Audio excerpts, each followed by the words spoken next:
हम बात करेंगे अब सभ्यताओं में आगे बढ़ेंगे। चार सभ्यताएं हमने पढ़ ली है जो मेन है।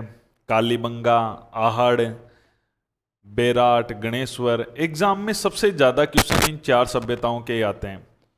लेकिन जब संपूर्ण दी हुई हो सभ्यता तो बालाथल जैसे क्वेश्चन, जैसे थर्ड ग्रेड में बालाथल स्पेशल दे रखी है, तो इसका विस्तार से हम बात करेंगे बालाथल के बारे में। तो ये बालाथल जो है यह है वल्लभ नगर में, वल्लभ नगर के पास में है। वल्लभ नगर कहाँ पर है? उदयपुर जिले में।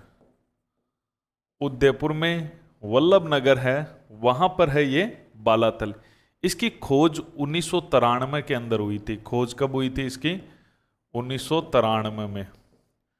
कौन? 1993 में हुई। इसकी खोज करने वाले थे वीएन मिश्र। किसने की थी? वीएन मिश्र। वीएन मिश्र का पूरा नाम है वीरेंद्र नाथ मिश्र। वीरेंद्र नाथ मिश्र ने इसकी खोज की थी। ये ढक्कन कॉलेज पूना के अंदर वहां के प्रोफेसर थे। कहाँ के? ढक्कन कॉलेज के।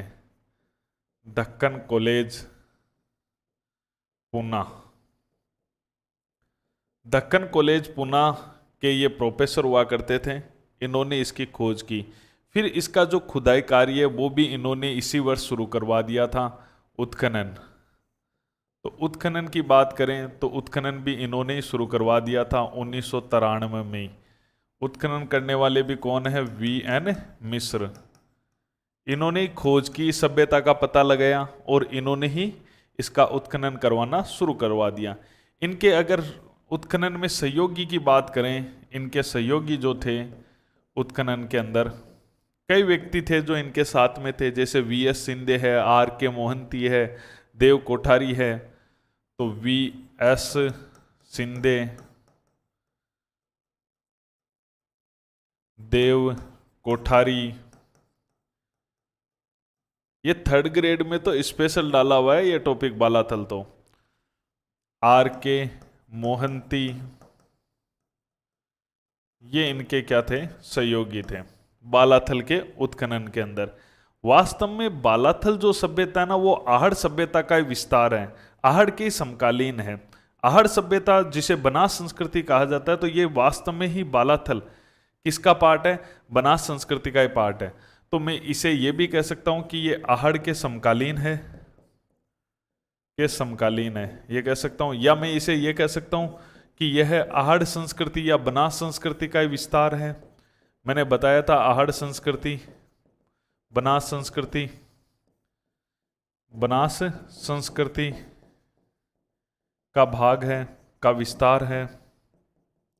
जिस प्रकार सिंधु घाटी में बहुत सारे शहर हैं, इसी प्रकार एक नई सभ्यता है आहड़ सभ्यता। तो आहड़ सभ्यता जो है, आहड़ सभ्यता या बनास सभ्यता है, उसके साथ साथ में जो भी गिलुंड है, बालाथल है, ये सब इसी के पार्ट माने जाते हैं। इसी के साथ विकसित हुए थे। ये विशेषताएं लगभग एक जैसी है, कुछ स्पेशल है। देखो आहड़ सभ्यता कैसी थी? ताम्रपाषाण काल की थी। तो ये भी कैसी हो गई? ताम्रपाषाण काल की, सब क्योंकि साथ की तो है, लगभग एक ही चीजें मिलती हैं। तो आपके आहड़ में क्या मिली थी? तांबे की सामग्रियां वगैरह मिली थी, तो यहां पर भी मिलेंगे तांबे के औजार वगैरह, सीधी सी बात है ये तो। और ताम्रपाषाण काल की है ही, तो आहड़ के साथ की है ये। यहां पर हमें दुर्ग के अवशेष मिले हैं, आहड़ में नहीं मिले थे ऐसे। दुर्ग के अवशेष मिले हैं, जो मिट्टी और पत्थरों की दीवारें वो बनी हुई थी वहां पर। तो बहुत बड़ी बात है, इंपॉर्टेंट क्वेश्चन है। दुर्ग के अवशेष मिले, दुर्ग के अवशेष मिले हैं। जो दीवारें वगैरह है वो कैसी थी? मिट्टी और पत्थरों की बनी हुई थी दीवारें, मिट्टी व पत्थरों की बनी, बालाथल के अंदर। और अगर हम बालाथल की बात करें, एक विस्तृत बड़ी सभ्यता है। यहां पर अपन को एक बहुत बड़ा विशाल भवन मिला है, 11 कमरों का, 11 कमरों का विशाल भवन मिला है। तो आपसे ये क्वेश्चन मोस्ट क्वेश्चन बन जाता है कि 11 कमरों का भवन कहाँ मिला है? तो 11 कमरों का भवन बालाथल में मिला है। यहाँ पे मर्द भांड कैसे होंगे? वही होंगे जो आहड़ में होंगे, क्योंकि तभी तो समकालीन है, दोनों में एक जैसी विशेषताएं। तो वो तो मृद बांड आहड़ में कैसे थे? लाल व काले मर्द बांड थे आहड़ में, तो यहां पर भी वही होंगे क्योंकि दोनों साथ की हैं, तो मर्द बांड एक जैसे होंगे, लाल व काले मर्द बांड। लेकिन यहाँ के जो मर्द बांड थे वो कम पके हुए थे, ठीक है, ज्यादा अच्छे नहीं थे, जिस प्रकार के आहड़ के थे ना उतने अच्छे नहीं थे, कम पके हुए थे। यहाँ एक मिट्टी का बेल भी मिला है, मिट्टी का बना हुआ बेल भी मिला है। मृद भांड अपरिष्कृत कह सकता हूं मैं, अपरिष्कृत मतलब कम पके हुए, कम पके हुए। कोई खास क्वेश्चन नहीं बनता यहां पर, ये तो बनेगा भाई, आहड़ के समकालीन है तो ये आहड़ वाली तो अपने आप ही हो गई, जैसे आहड़ ताम्र पाषाण कालीन है तो ये ताम्र पाषाण कालीन हो गई। आहड़ में तांबे के उपकरण मिले हैं तो यहाँ पे भी मिले, वहां मर्दबांड लाल और काले होंगे, तो एक साथ की सभ्यताओं में सेम मर्दबांड होते हैं, ये तो अपन को ध्यान रखना है। वास्तव में ये सभ्यताओं का जो बंटवारा किया गया है ये मृद बांड के आधार पर किया गया है। मिट्टी का बेल मिला है,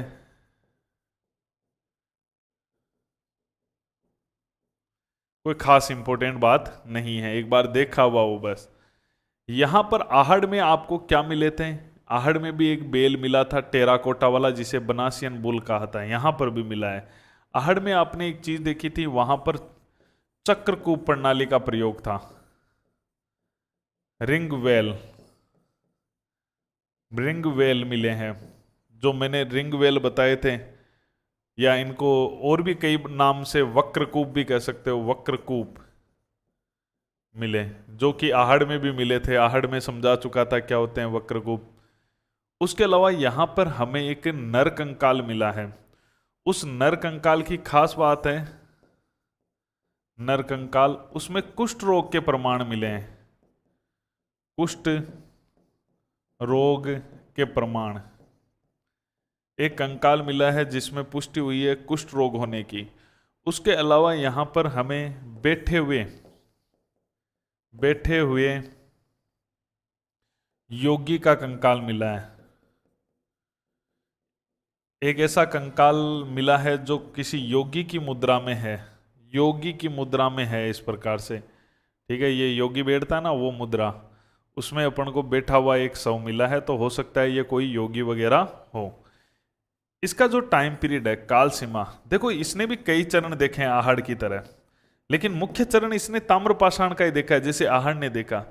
इसका जो टाइम पीरियड है लगभग 2350 ईसा पूर्व से 1800 ईसा पूर्व के आसपास इसका टाइम पीरियड होगा, जब ये ताम्रपाषाण काल को देख रही थी।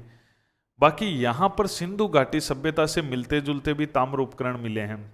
आपको पता है आहड़ भी कहीं ना कहीं सिंधु घाटी के एक दो अवशेष मिले थे, वहां पर चमकीले लाल मृद बांड मिले थे, जो कि वहां पर किसको दर्शा रहे थे, वो सिंधु से उसका संबंध दर्शा रहे थे। यहां से भी सिंधु से मिलते जुलते ताम्र उपकरण मिले हैं, तो सिंधु से मिलते जुलते ताम्र उपकरण मिले हैं, कोई खास बात नहीं है, ठीक है, कोई इंपॉर्टेंट ज्यादा क्वेश्चन नहीं है ये। यहां पर लोह युग के भी अवशेष मिले। आपको पता है आहड़ भी मैंने बताया था कि दूसरा स्तर उसका लोह युगीन था, जब ये ताम्रपाषाण खत्म हो गया था तब लोह युग आया था, तब भी आहड़ में लोग रहते थे।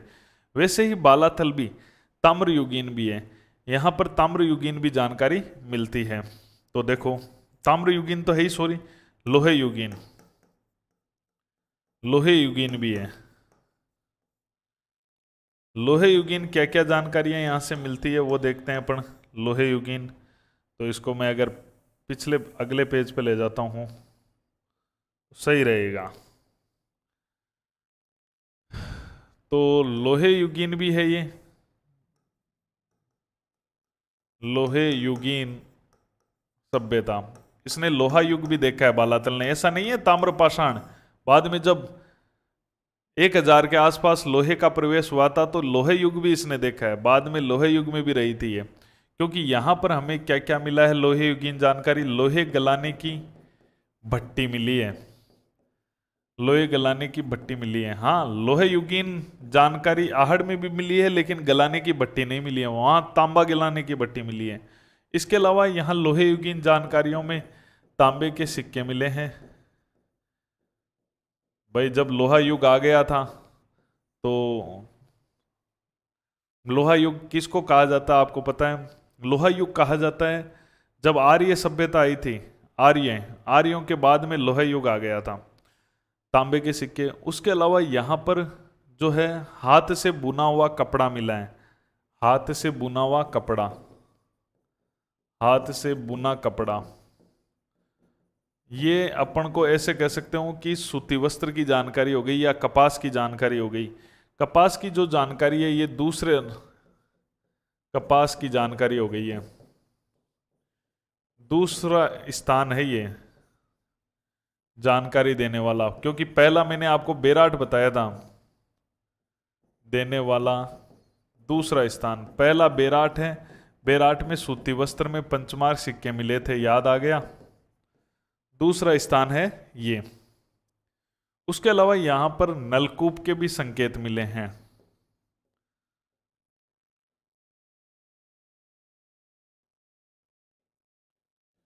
तो कहीं ना कहीं ऐसी ये जो जानकारियां हैं ये लोह युग की ओर संकेत कर रही है बालाथल के अंदर। तो बालाथल जो थी वो कहां पर थी? वल्लभनगर उदयपुर में थी। खोज 1993 में वीएन मिश्र वगैरह ने की थी। उत्खनन भी वीएन मिश्र ने ही करवाया था। ये और कोई नहीं, अलग से नहीं है, ये आहड़ का ही विस्तार है। आहड़ जो सभ्यता है उसी का ये विस्तार है। ताम्र पाषाण कालीन है, क्योंकि आहड़ भी ताम्र पाषाण कालीन है। तांबे के औजार वगैरह मिले हैं, चक्रकूप प्रणाली है वहां पर भी है। स्पेशल बात है कि यहाँ जो नरकंकाल मिले हैं उनमें कुष्ठ रोग के प्रमाण मिले हैं, और एक अपन को योगी मिला है यहाँ पे, जो उसका शव मिला है बैठे हुए योगी का। उसके अलावा दुर्ग का मिला है, 11 कमरों का विशाल भवन मिला है। और मर्दबाण तो वही होंगे, क्योंकि आहड़ बनास संस्कृति का अंग है, और बनास संस्कृति की दो विशेषता है कि ताम्र पाषाण होती है और मर्दबाण लाल और काले होते हैं, तो इसके भी हैं। यहाँ लोहे युग भी मिला है, लोहे गलाने की भट्टी और हाथ से बुना हुआ कपड़ा, जो कि एक बेराट में मिला था, एक यहाँ पे मिला है बालाथल। अब अपन बात करते हैं एक और बड़ी सभ्यता की, बागोर। एग्जाम में मेरिट बनाने वाले क्वेश्चन आएंगे इनसे, और आ रहे हैं। हर बार बच्चा छोड़ के आ रहा है, क्योंकि वो 3-4 सभ्यताएं डीप पढ़ता है और इनको ढंग से नहीं पढ़ता है। बागोर, बागोर है भीलवाड़ा के अंदर। कहां पर है? भीलवाड़ा। भीलवाड़ा में है, कोठारी नदी के किनारे। ध्यान रखना, सीधा क्वेश्चन आता है, वेरी इंपॉर्टेंट है। बागोर कौन सी नदी के किनारे है? बनास की सहायक नदी है कोठारी। बागोर कोठारी नदी के किनारे है। इसकी खोज भी वीएन मिश्र ने की थी, 1967 में ही कर ली थी इसकी खोज। बहुत बड़ी बात है, खोज 1967, वही वीएन मिश्र। वीएन मिश्र, वीएन मिश्र ने इसकी खोज की थी। जिसने बालाथल की खोज की उसी ने इसकी खोज की थी। यहां पर हमें जो जानकारी मिलती है वो मिलती है पत्थरों के काल की भी, देखो तांबे के काल की भी, लोहे के काल की भी, तीनों काल के हमें प्रस्तर, प्रस्तर मतलब पाषाण, पाषाण औजार भी यहां मिले हैं। ताम्र व लोहे उपकरण प्राप्त हुए हैं।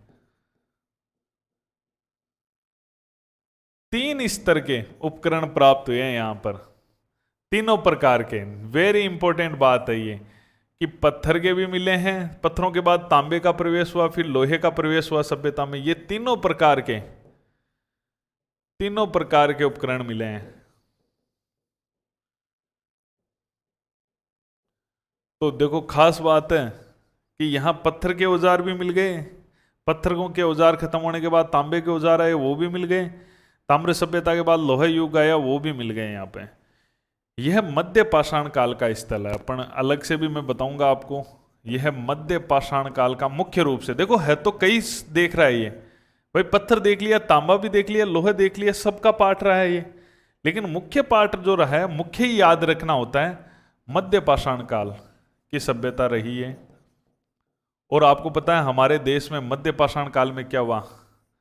पशुपालन की जानकारी मिली। तो देश में very very important, very very important, देश में पशुपालन की प्रथम जानकारी इंडिया में ही कि मानव पशु पालता था, उसकी प्रथम जानकारी कहाँ से मिली है? बागोर से मिली है। यहाँ पर हमें पशुपालन की जानकारी मिली है।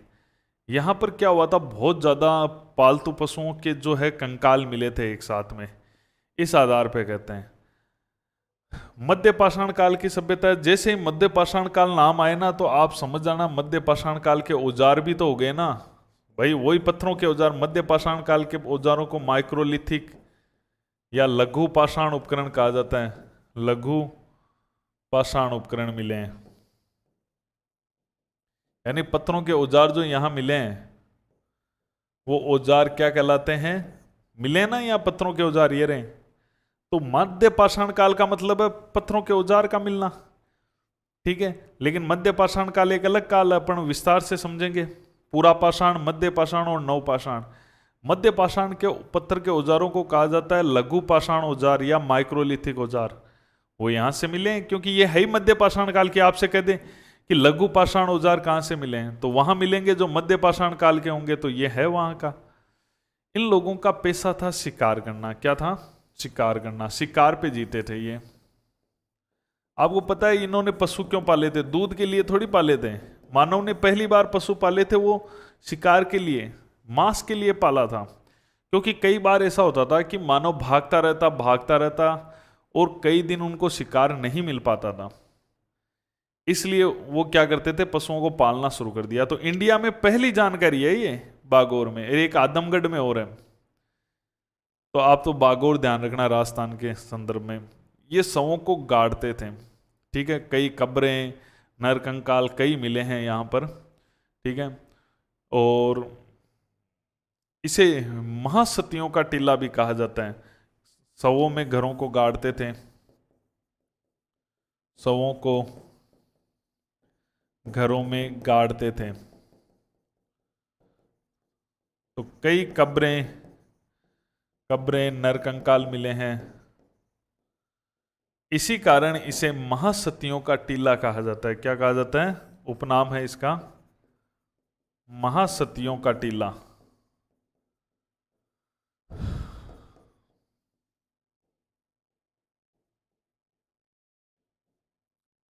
इतनी सारी कब्रें वगैरह यहाँ पर है, इसे महासतियों का टीला कहा जाता है। यहाँ पर क्या है कि कई बस्तियाँ, झोपड़ियों के अवशेष मिले हैं, ठीक है। तो वो एक कॉमन बात है, बस्ती की जानकारी मिली है यहाँ। मानव ने कच्ची बस्ती, क्योंकि यहाँ पर क्या है, झोंपड़ी के साक्ष्य कैसे मिले हैं यहाँ पर? जैसे ये 4 गड्ढे मिले हैं, इसका मतलब है कि मानव ने इनमें बांस लगाया होगा और ऊपर छप्पर लगाया होगा। और यहाँ पे गड्ढों के आसपास पत्थर मिले हैं, तो ये सारा लगाने के लिए, पत्थरों का थोड़ा नींव वीव मजबूती करने के लिए काम में लिया होगा। तो देखो ये उस समय की है, मध्य पाषाण की है, जब मानव जंगली हुआ करता था। और जंगली से अब वो एक स्टेप आगे बढ़ा है इस काल में। तो बागोर इंडियन हिस्ट्री के लिए भी इंपॉर्टेंट, राजस्थान नहीं, इंडियन हिस्ट्री के लिए भी। क्यों? क्योंकि मानव एक कदम जंगल से आगे बढ़ा और उसने पशुपालन शुरू किया, उसकी जानकारी है ये। और उसके अलावा दूसरी जानकारी ये किस चीज की है कि उसने बस्ती झोपड़ियां रखी। क्योंकि देखो मानव था, वो था घुमक्कड़, जंगली, कहीं रुक जाता था, ठीक है। तो उसने बस्ती बसाना शुरू कर दिया। तो एक तरह से ये भारत के प्राचीनतम साक्ष्यों में आते हैं बस्ती के, ठीक है। अभी तो मानव ने कृषि वर्षि नहीं सीखी ना, कृषि सीखने के बाद तो वो एक जगह टिकेगा, बस्ती बनेगी, झोपड़ियां बनेगी। लेकिन अभी तक उसने पशुपालन सीखा है। तो ये भी एक इसकी बड़ी इंपॉर्टेंट तथ्य हमें मिलते हैं। उसके अलावा बहुत सारे पशुओं की हड्डियां मिलती हैं, तभी अपन कहते हैं कि यहाँ पशुपालन था। यहाँ पर अपन को कई पत्थर मिलते हैं जो छेद वाले पत्थर हैं, वो भी यहाँ से मिलते हैं। और भी कई जानकारियाँ, मकानों के भग्नावशेष भी मिले हैं बाद में, जब ये ताम्रकाल में प्रवेश कर गई, ईंटों का प्रयोग। तो कई चीज़ों को इसने देखा है। तो ऐसा नहीं है कि कई प्रकार की सभ्यताएं इसके दौरान चली है। तो मैंने बता दिया ना, लोह युग तक इसने देखा है। तो यहाँ पर पशुओं की हड्डियां मिली है, पशुओं की हड्डियां मिली हैं। उसके अलावा आपके छेद वाला पत्थर मिला है, छेद वाला पत्थर मिला है। मकानों के खंडर मिले हैं। किसके बनाते थे ये? ईंटों के, ईंटों का प्रयोग। ये बाद के हैं, मध्य के नहीं है। मैंने कहा ना, इसने तो कई सभ्यताएं देखी है, मुख्य रूप से इसने मध्य देखा है। लेकिन इसने देखो ताम्र औजार मिले हैं, तो पाषाण के अलावा ताम्र युग भी देखा है। लोहे की सामग्री मिलना, इसने लोहे युग भी देखा है। तो कई इसने काल देखे हैं। लगभग ये 4500 ईसा पूर्व के आसपास की सभ्यता है आपके बागोर। तो इसका कहीं ना कहीं एक बहुत बड़ा महत्व है। उसके अलावा अगर अपन बात करें, एक सभ्यता नोह, बड़ी इंपॉर्टेंट है एग्जाम की दृष्टि से। नोह भरतपुर में है। ये मैं आपको शुरुआत में लगभग 10 से 1 सभ्यताएं बताऊंगा। ये बड़ी इंपॉर्टेंट है, एग्जाम में डीप क्वेश्चन आता है और लोग सब छोड़ के आते हैं। मैं कहता हूं सिलेक्शन तभी होगा जब और छोड़े अर्पण करें। कंपटीशन का मतलब ही यही है। तो नोह जो है वो रूपारेल नदी के किनारे, रूपारेल नदी अलवर से निकलती है और भरतपुर में जाती है। तो रूपारेल नदी के किनारे नोह स्थित है। रूपारेल नदी कहां पर है? अलवर से निकलती है, सुना होगा, ज्योग्राफी में पढ़ा होगा। तो रूपारेल नदी अलवर से निकलकर भरतपुर में जाती है। इसके उत्खनन की बात करें अपन, तो लगभग 1963-64 के आसपास हुआ था। रतन चंद्र अग्रवाल ने करवाया था उत्खनन इसका। 1963-64 में रतन चंद्र अग्रवाल ने नोह का उत्खनन करवाया था। तो अभी कुछ कंफ्यूजन रहेगी, वो मैं दूर करूंगा स्टाइल से, एक अलग टाइप से, कि कौन सी सभ्यताएं, ये मैं सब आपको एक सारणी बनवाऊंगा। तो किस काल की है वो सब कंफ्यूजन दूर हो जाएगी। और कौन से मृद बांड कौन से काल के हैं सब दूर हो जाएंगे। टेंशन मत लो, आप तो मेरे पे भरोसा रखो और जैसे मैं बता रहा हूं वैसे चलते रहो। अपने छोटे भाई बहन उनको भी बताओ कि किस लेवल की तैयारी चल रही है, तो निश्चित रूप से उनको भी फायदा होगा और सच में होने वाला फायदा है। देखो ये जो नोह है, इसने 5 सांस्कृतिक युग के अवशेष प्राप्त किए हैं। कितने? 5 सांस्कृतिक युग देखे हैं इसने। 5 एग्जाम में सीधा क्वेश्चन आया, कितनी संस्कृति? 5 सांस्कृतिक युग देखे हैं। 5 संस्कृतियां इसने देखी है। इसने 5 युग देखे हैं। प्रथम स्तर, द्वितीय स्तर, तृतीय स्तर, चतुर्थ स्तर और पंचम स्तर। 5 स्तर इसने देखे हैं। तो अपन बात कर लेते हैं कि 5 स्तर पर यहां पर क्या क्या चीज अपन को मिली है। तो 5 स्तर की अगर अपन बात करें तो यहां पर हमें मिला है, अगर प्रथम स्तर की बात करें तो दिमाग नहीं लगाना प्रथम द्वितीय तृतीय, लेकिन आपको यह तो पता होना चाहिए यहां पर मिले क्या क्या है। यहां पर गेरू रंग के जो है वो मृद भांड मिले हैं। गेरू रंग के मृद भांड, गेरू रंग के मृद भांड मिले हैं। गेरू का मतलब होता है कपिस वर्णीय। कैसे होते हैं? कपिस वर्णीय, जो कि अपन को कहां पर मिले थे? गणेश्वर में।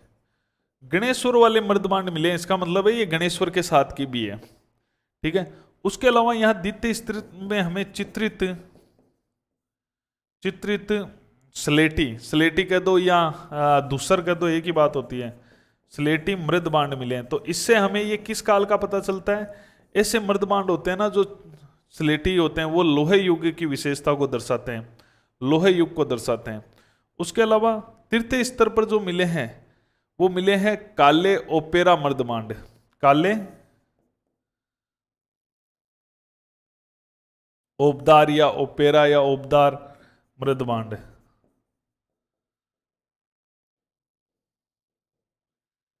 ये मृदमांड ये कहीं ना कहीं किस चीज की विशेषता को दर्शाते हैं? यह जो कनिष्क के आसपास का मामला है उसको दर्शाते हैं। ठीक है, ये काले ओबदार मृदमांड मिले हैं यहाँ पर। उसके अलावा यहाँ पर जो है चतुर्थ स्तर की बात करें तो मिट्टी की कच्ची ईंटों के बने हुए परकोटे भी मिले हैं। मिट्टी के कच्ची, ये काले कच्ची ईंटों का परकोटा मिला है। परकोटा, सॉरी, ये है कनिष्का काल का। काले उबदार मृदमांड होते हैं ये जो है इससे पहले के हैं, महाजनपद के आसपास के हैं। जो चमकीले काले हैं ना वही है ये। ठीक है, चमकीले काले ही हैं ये। महाजनपद और मौर्य कालीन है ये।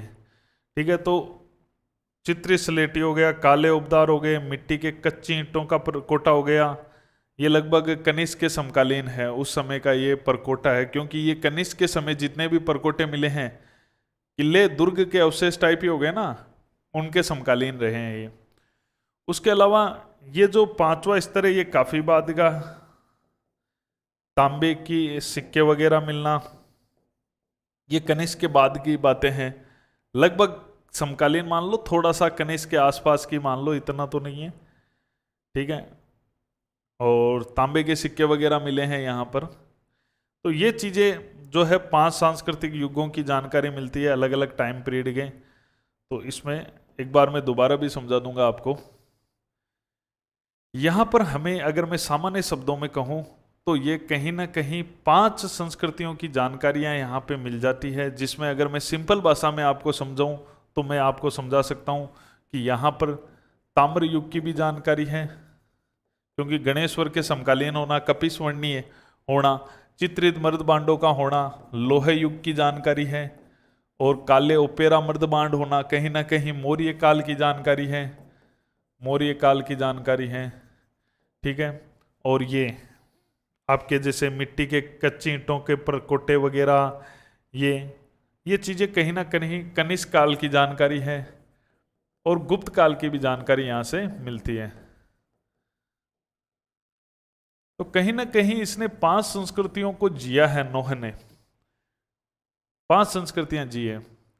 यहां पर लाल व काले मृदबांड भी मिले हैं। कपिस्वर्णीय मृदबांडों की तो सीमा नहीं है, इतने ज्यादा मिले हैं, लेकिन वो बहुत ज्यादा टूटे फूटे हैं। तो हो सकता है यहाँ कोई बाढ़ वाड़ आई हो, उसके कारण हुआ हो। तो यहां पर लाल व काले तो नाम मात्र के मिले हैं, जो कि ताम्र पाषाण की विशेषता है। ठीक है, लाल व काले मर्दमांड मेन है यहाँ कपिस्वर्णीय, वेरी वेरी इंपॉर्टेंट, जो कि लोहे ये ताम्र युग की विशेषता है, गणेश्वर के समकालीन बताती है। कपिस्वर्णीय मृदभांड, ये आप कंफ्यूज हो रहे हो कौन से मृदभांड क्या है, टेंशन मतलब किसी प्रकार की, ऐसा जुगाड़ कर दूंगा कि कभी नहीं भूलोगे। ठीक है, तो कपिस्वर्णीय मृदभांड मिले हैं यहाँ से काफी मात्रा में, ये है काफी मिले हैं, लेकिन टूटे फूटे हैं। टूटे फूटे मतलब बाढ़ का प्रभाव है, बाढ़ टाइप कुछ आया होगा, टूटे फूटे मिले हैं कपिस्वर्णीय मृदभांड। यहाँ से एक मृदभांड पर हमें स्वास्तिक का चिन्ह भी मिला है। क्या मिला है? स्वास्तिक का चिन्ह। स्वास्तिक का निशान जानते होंगे आप किस टाइप का होता है, हिंदू संस्कृति में उसका बड़ा महत्व होता है स्वास्तिक के निशान का। तो मृदभांड पर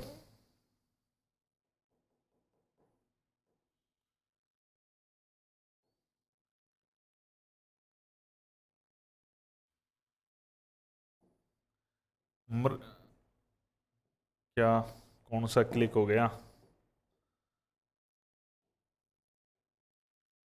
मृदभांड पर स्वास्तिक का निशान मिला है। स्वास्तिक चिन्ह इस प्रकार का होता है। तो ये अपन को एक मर्द बांड पर भी मिला है। यहाँ पर जो अपन को क्या है, एक दुर्ग के अवशेष टाइप के मिले हैं। मैंने बताया था अभी वो परकोटा टाइप का मिला था, ठीक है। पक्की ईंटों की है वो पक्की ईंटों की दीवार यहाँ से प्राप्त हुई है। पक्की ईंटों का प्रयोग यहाँ से हुआ है। पक्की ईंटों का प्रयोग हुआ है।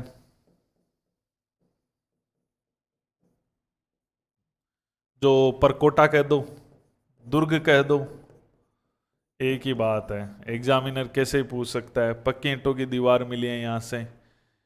यहाँ से हमें जो मौर्यकालीन अवशेष भी मिले हैं।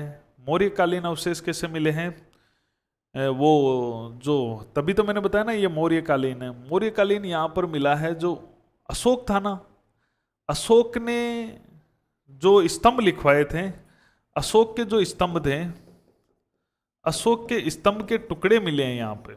ये अपन को कैसे पता चला कि ये अशोक के स्तंभ के टुकड़े हैं, तो ये कहीं ना कहीं मौर्यकालीन हो गया, क्योंकि ये चुनार के बलुआ पत्थरों के टुकड़े हैं। ये मैंने तुम्हें समझाया था, चुनार के बलुआ जब मैंने बेराट पढ़ाया था, पत्थरों के टुकड़े हैं ये।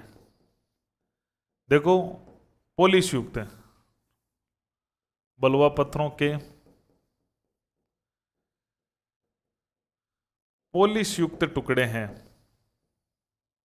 देखो हमने इनको ऐसे पहचाना कि ये अशोक के ही हैं, क्योंकि ये अशोक के स्तंभों की विशेषता है कि उसने चुनार के पत्थर काम में लिए थे, बलुआ पत्थर काम में लिए थे, और वो पोलिश वाले थे, उनको चिकनाहट थे, चिकने थे वो पत्थर।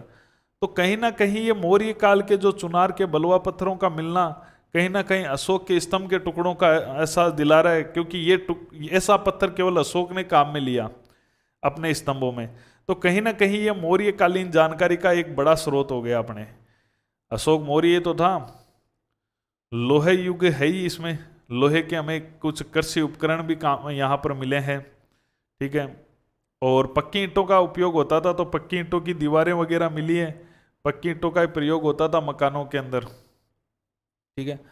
तो यहाँ पर हमें लोहे के भी कुछ अवशेष मिले हैं।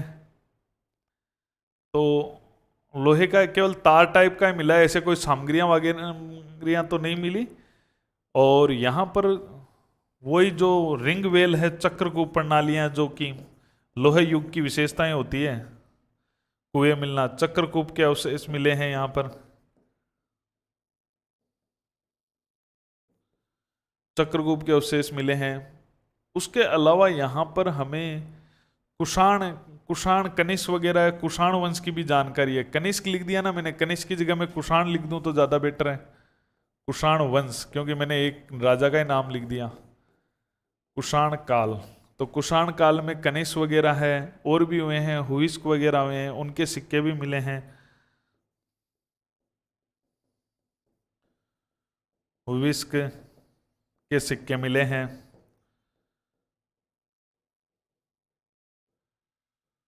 उसके अलावा यहाँ पर जाख बाबा की मूर्ति, ये बहुत पूछा जाता है, आप नेट पे भी कर सकते हो। यक्ष की मूर्ति, यक्ष देवता की मूर्ति मिली है, जो कि कुषाण कालीन है, कुषाण कालीन है, यक्ष देवता की। इसे जाख बाबा कहते हैं आज भी वहाँ के स्थानीय लोग, तो इसे जाख बाबा के नाम से भी जाना जाता है। मकान पक्की ईंटों का प्रयोग करते थे, पक्की ईंटों की दीवार मिली है कहीं पर का प्रयोग, पक्की ईंटों की दीवारें, दुर्ग कह दो या दीवार पर कोटा मिला है, पक्की ईंटों का प्रयोग हुआ है यहाँ पर। उसके अलावा अगर अपन देखें तो यहाँ पर हमें जो है एक मिट्टी की गोरैया का खिलौना मिला है। क्या मिला है? मिट्टी की गोरैया या चिड़िया कह दो, मिट्टी की गोरैया या चिड़िया का खिलौना मिला है।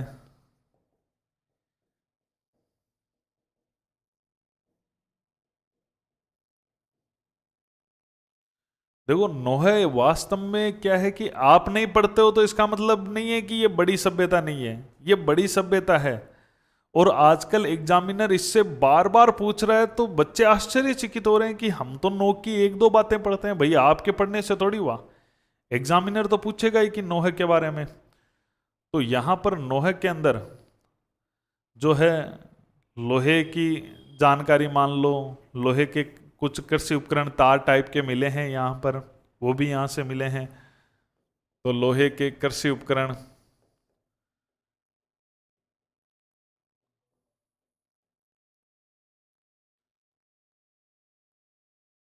ज्यादा लोहा नहीं मिला है कि बहुत ज्यादा अति मात्रा में मिला है, ठीक है, इतना अति मात्रा में भी नहीं मिला है।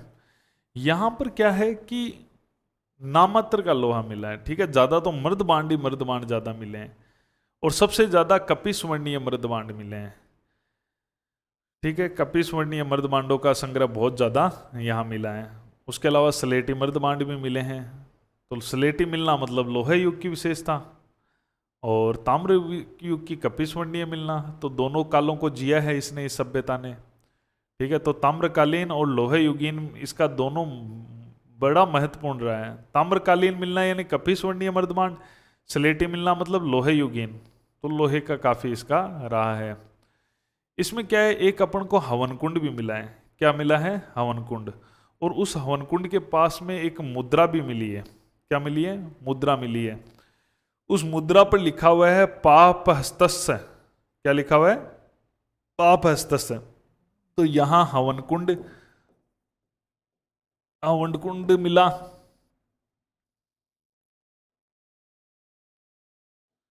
हवन कुंड मिला, पास में मुद्रा मिली, और लिखा हुआ है पाप हस्तस।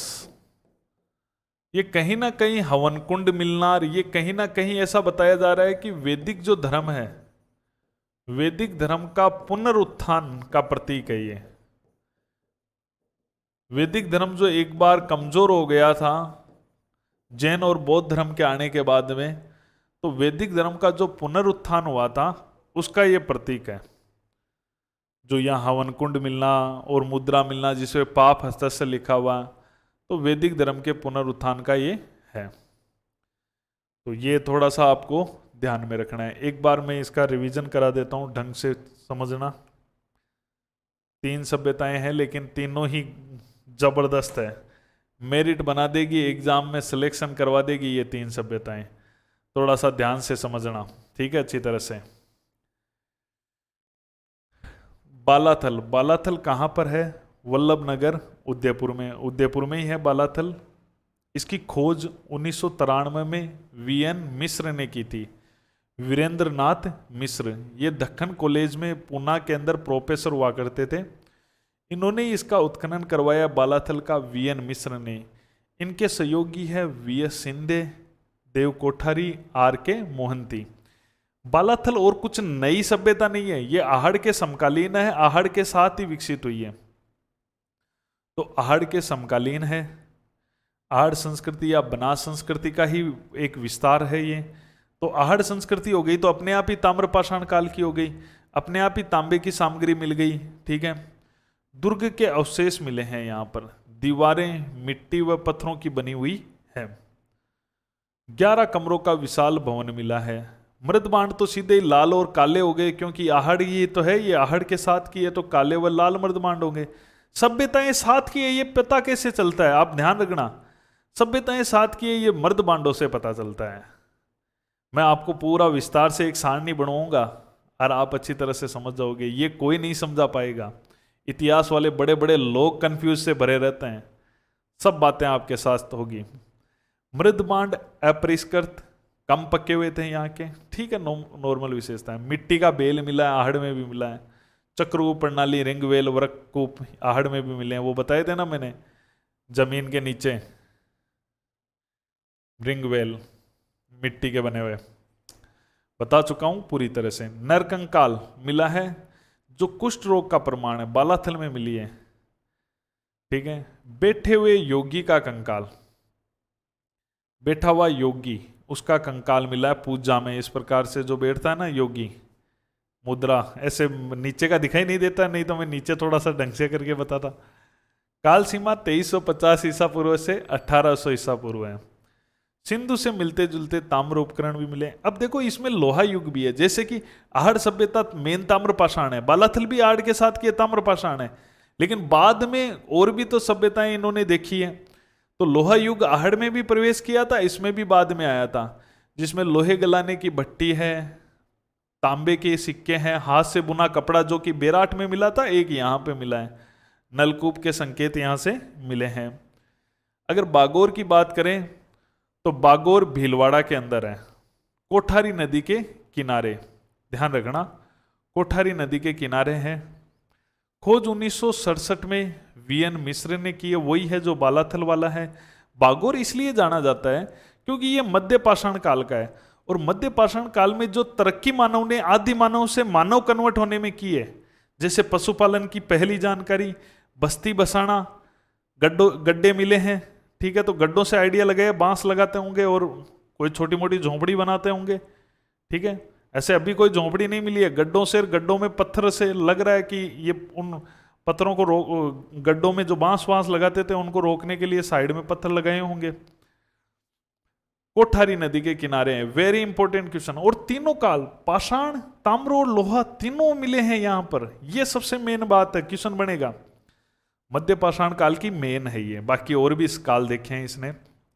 मध्य पाषाण का होने का मतलब क्या होता है? माइक्रोलिथिक औजार, यानी पत्थरों के जो छोटे औजार होते हैं, लघु पाषाण औजार होते हैं, उन्हें माइक्रोलिथिक कहते हैं, और वो इंडिया में केवल मध्य पाषाण काल में मिले हैं, ये मध्य पाषाण काल का है।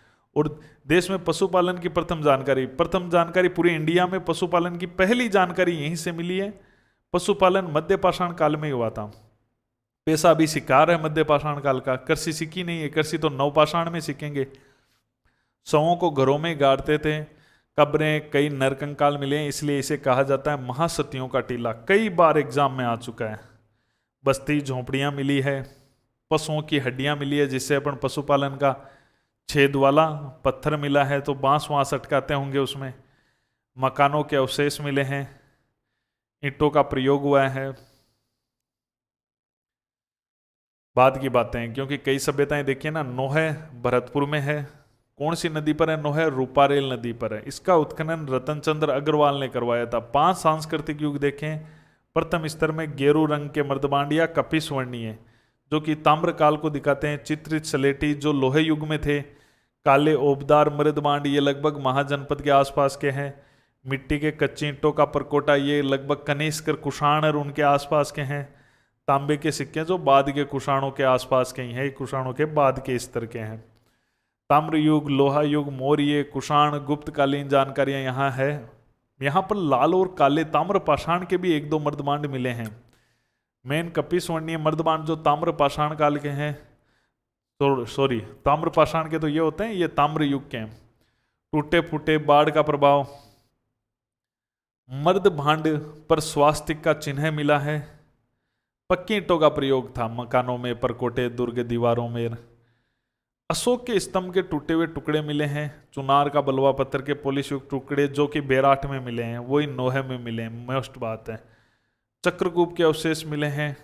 कुषाण हविष्क के सिक्के मिले हैं। जाक बाबा या यक्ष की मूर्ति मिली है। कुषाणकालीन मिट्टी की गोरैया का खिलौना मिला है। लोहे के कृषि उपकरण मिले हैं। हवन कुंड वगैरह मिले हैं।